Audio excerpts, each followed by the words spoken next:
स्वागत है एक नए महत्वपूर्ण और ज़रूरी वीडियो के साथ। आज हम पुनः उपस्थित हैं। प्रिय मित्रों, हाईटेक हिंदी एक ऐसा मंच है जहां पर आप संपूर्ण और अद्यतन जानकारी पा सकते हैं हिंदी विषय से संबंधित और हिंदी विषय के उन सभी प्रतियोगी परीक्षाओं के लिए जो आप आगामी दिनों में देने वाले हैं। आज हम बात करने वाले हैं काव्य शास्त्र पर। इससे पहले काव्य शास्त्र पर एक महत्वपूर्ण वीडियो आ चुका है और उस वीडियो के अंतर्गत हमने जो बात की है वह है एनटीए के कुछ महत्वपूर्ण प्रश्नों पर हमने बात की है। एनटीए के वे प्रश्न जो परीक्षा में बार बार पूछे जाते हैं, ऐसे प्रश्न जो परीक्षा में हर बार आते हैं और उसके बाद भी आपसे गलतियां हो जाती हैं, ऐसे प्रश्नों को हम जो है वीडियो के फॉर्म में आपके लिए लेकर के आए हैं। उन प्रश्नों को आप बार बार सुन सकते हैं और उनको रिवाइज कर सकते हैं। ढेर सारे मित्रों ने उसे सुना है, बहुत अच्छा रिस्पांस दिया है और उन सभी मित्रों के लिए वो वीडियो आने वाले दिनों में जब परीक्षा देंगे तो उनमें लाभकारी सिद्ध होंगे। आज के कुछ महत्वपूर्ण काव्य शास्त्र के ही प्रश्नों पर हम बात करेंगे और इसके अंतर्गत आइए कुछ नए तथ्य और प्रश्न देखते हैं। नाट्यशास्त्र। नाट्यशास्त्र आपने नाम सुना होगा। ग्रंथ नाट्यशास्त्र के प्रणेता कौन हैं? प्रश्न आपसे परीक्षा में पूछा जाता है। भरत मुनि किसके प्रणेता हैं, ऐसे भी पूछा जा सकता है और उत्तर होगा नाट्यशास्त्र। या पूछा जाएगा आपसे नाट्यशास्त्र के प्रणेता कौन हैं? भरत मुनि। नाटक क्या है मित्रों? आप सबको पता है, नाटक एक दृश्य काव्य परंपरा है। नाटक को हम क्या करते हैं? अपने नेत्रों के द्वारा देख सकते हैं। तो दृश्य काव्य परंपरा यानी कि नाटक और रस सिद्धांत, इन दोनों का प्रणयन किसने किया? भरत मुनि ने किया है। परीक्षा में आपसे यहाँ से प्रश्न बनता है कि रस सिद्धांत का प्रणयन किसने किया, रस सिद्धांत को किसने दिया, या रस सिद्धांत के प्रस्तोता कौन थे, ये सभी रस सिद्धांत पर सबसे पहली व्याख्या किसने दी। इस प्रकार के प्रश्न परीक्षा में यहाँ से बनते हैं। दृश्य काव्य परंपरा यानी नाटक और रस सिद्धांत का प्रणयन भरत मुनि ने किया है। किसने किया है?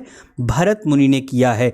जी हाँ, हिंदी साहित्य में रस शास्त्र को लेकर के महत्वपूर्ण बातें किन लोगों ने की है, किन विद्वानों ने की है, अगर आपको पता है तो आप कमेंट करके हमें बता सकते हैं।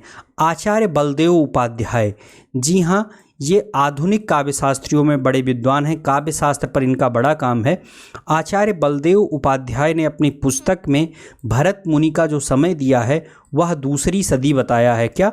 दूसरी शताब्दी का बताया है। किसको? भरत मुनि को। भरत मुनि के ग्रंथ का जो प्रमुख ग्रंथ है उसका नाम क्या है?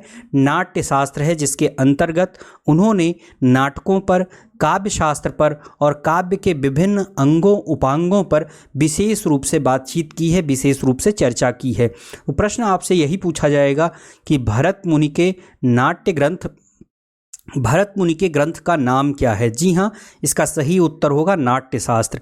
भरत मुनि ने नाट्यशास्त्र को पंचम वेद माना है। 4 वेदों के नाम आपने सुने होंगे, ऋग्वेद, यजुर्वेद, सामवेद और अथर्ववेद। अब परीक्षा में आपसे प्रश्न पूछा जाएगा पंचम वेद के संबंध में, क्योंकि पंचम वेद का संबंध संस्कृत से है, पंचम वेद का संबंध नाटक से है और पंचम वेद का संबंध में हिंदी की नाट्य परंपरा से है। जी हाँ, भरत मुनि ने क्या माना है?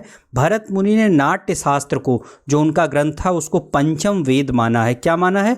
पंचम वेद माना है। उनका कहना था कि उन्होंने ऋग्वेद से पाठ यानी कि टेक्स्ट, सामवेद से गान, यजुर्वेद से अभिनय और अथर्ववेद से रस को लिया है। यानी इस 4 उपांगों को लेकर के एक साथ उन्होंने एक नया ग्रंथ तैयार किया जिसमें पाठ है, गान है, अभिनय है और रस है। यानी इन सभी का सांगोपांग विवेचन एक साथ किया उन्होंने अपने किस ग्रंथ? पंचम वेद में किया, और जिसका नाम है नाट्यशास्त्र। नाट्यशास्त्र को भरत मुनि ने क्या कहा है? पंचम वेद कहा है। इसी प्रकार के प्रश्न आपसे घुमा फिराकर इन्हीं चीज़ों से प्रश्न आपको परीक्षा में बनते हैं। अगला प्रश्न, कुल 36 अध्याय हैं। नाट्यशास्त्र में कुल अध्यायों की संख्या, कुल पाठों की संख्या कितनी है? 36 है और 5000 श्लोक हैं इनमें। इनमें कितने श्लोक हैं? 5000 श्लोक हैं जो इस आदि ग्रंथ की शोभा बढ़ाते हैं। भरत मुनि ने रसों की संख्या कितनी मानी है? परीक्षा में पूछा जाता है ये प्रश्न। भरत मुनि ने रस की संख्या 8 मानी है। आप कमेंट करके हमें ये बताएंगे 9वां रस कौन है, किसने माना है, और 10वां महत्वपूर्ण रस का नाम क्या है और उसे किस विद्वान ने रस की संज्ञा दी है। भरत मुनि ने और क्या किया? भरत मुनि ने 10 गुण से आशय है काव्य गुण से। 10 गुण जो है उसको आप जो है मानवीय गुण मत समझिएगा। भरत मुनि ने 10 काव्य गुण, 10 काव्य दोष और 4 अलंकारों की बात की है। किसकी बात की है? 10 काव्य गुण, 10 काव्य दोष और 4 अलंकार। काव्य गुण और काव्य दोष से परीक्षा में आपसे प्रश्न पूछे जाते हैं। 4 अलंकारों की बात किसने की है? भरत मुनि ने की है। 10 गुण और 10 दोष की बात की है। अगला तथ्य, भरत मुनि के द्वारा बताए गए 4 जो अलंकार हैं उनके नाम क्या हैं? परीक्षा में पूछा जाता है प्रश्न, इनमें से कौन सा अलंकार भरत मुनि ने नहीं माना है? इस प्रकार से प्रश्न बनाए जाते हैं। 4 अलंकार जो माने हैं उनमें यमक, उपमा, रूपक और दीपक, ये 4 महत्वपूर्ण अलंकार हैं। इनमें यही एक अलंकार है जो बहुत कंफ्यूज करता है, नया सा लगता है, दीपक अलंकार, लेकिन ये भी महत्वपूर्ण है। 4 अलंकार हैं, यमक, रूपक और दीपक अलंकार। भरत मुनि के नाट्यशास्त्र पर अभिनव गुप्त ने, जी हाँ, आधुनिक काव्यशास्त्रियों में एक नया नाम है। भरत मुनि ने अभिनव भारती नाम की क्या लिखी है? टीका लिखी है। किस ग्रंथ पर? नाट्यशास्त्र पर लिखी है। याद रखिएगा, नाट्यशास्त्र ग्रंथ है भरत मुनि का, उस पर टीका लिखी है अभिनव गुप्त ने। किस नाम से लिखी है? अभिनव भारती नाम से लिखी है। और उसका अन्य नाम क्या है? उसका अन्य नाम है नाट्यवेद विवृत्ति। नाट्यवेद विवृत्ति अभिनव भारती का अन्य नाम है। ये बात आपको याद रखनी है, यहाँ से परीक्षा में प्रश्न बन सकते हैं। आगे देखते हैं 6वें, 7वें और 17वें अध्याय में। नाट्यशास्त्र के 6वें, 7वें और 17वें अध्याय में काव्य शास्त्रीय अंगों, रस, गुण, दोष, अलंकार और छंद, काव्य आदि का निरूपण नाट्यशास्त्र में किसने किया है? भरत मुनि ने किया है। ये इतनी सारी बातें आपको किसके बारे में याद रखनी है? भरत मुनि के बारे में याद रखनी है। मूलतः भरत मुनि संस्कृत की काव्यशास्त्रीय परंपरा से जुड़े हुए हैं, इसलिए हिंदी में चूंकि नाटक की पूरी परंपरा संस्कृत से ली गई है, ऐसे में भरत मुनि को जो है जानना समझना हमारे लिए ज़रूरी हो जाता है। NTA NET JRF TGT PGT KVS NVS की परीक्षा में भी भरत मुनि से सवाल अक्सर पूछे जाते हैं। बहुत महत्वपूर्ण है भरत मुनि पर दिए गए ये तथ्य। इनको आप याद कर लेंगे, अगर इनको बार बार रिवाइज कर लेंगे तो परीक्षा में यहाँ से प्रश्न गलत होने की संभावना समाप्त हो जाएगी। 6ठी शताब्दी का पूर्वार्ध। अब बात करते हैं अगले काव्यशास्त्री पर। 6ठी शताब्दी का पूर्वार्ध भामह का समय आचार्य बलदेव उपाध्याय ने माना है।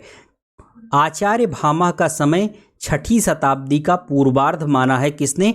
आचार्य बलदेव उपाध्याय ने माना है। मूलतः कश्मीर के निवासी थे। कौन? आचार्य भामह।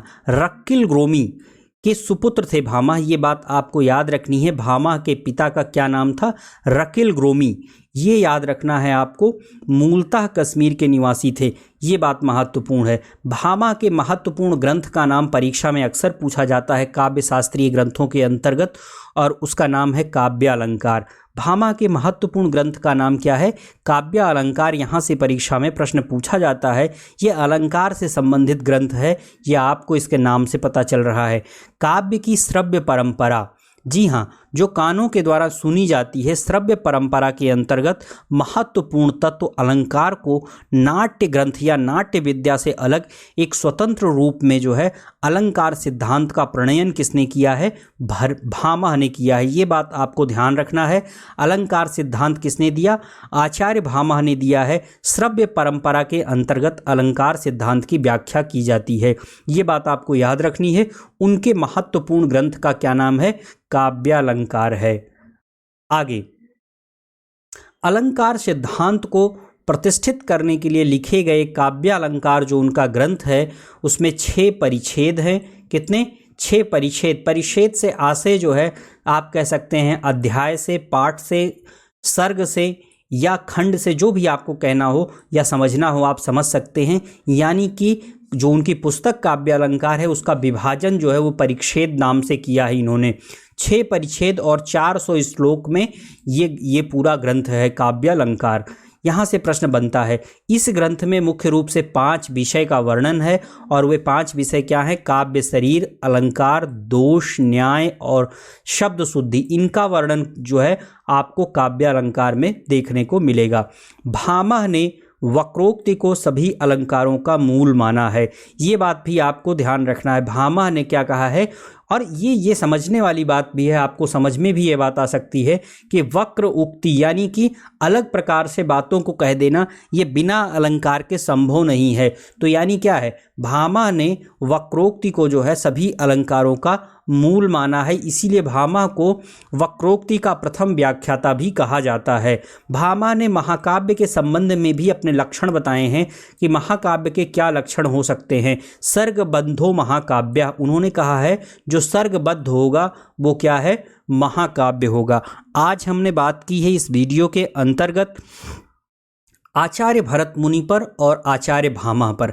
अगला जो वीडियो हम लेकर के आपके लिए आएंगे उसके अंतर्गत हम कुछ अन्य भारतीय काव्य शास्त्रियों पर बात करेंगे। बहुत छोटा वीडियो हम इसलिए ला रहे हैं ताकि आपको एक एक चीज़ बहुत आसानी से क्लियर कराई जा सके और बहुत आसानी से आपको चीज़ें समझ में आएँ। भारतीय काव्यशास्त्र और पाश्चात्य काव्यशास्त्र को हाईटेक हिंदी के द्वारा आपको इतना बेहतर तरीके से समझाया जाएगा कि यहाँ से प्रश्न परीक्षा में आपके एक भी नहीं गलत होने वाले हैं और ना ही इससे अलग कोई भी प्रश्न आएगा। तो इस वीडियो को आपको क्या करना है? बार बार देखते रहना है, बार बार सुनते रहना है।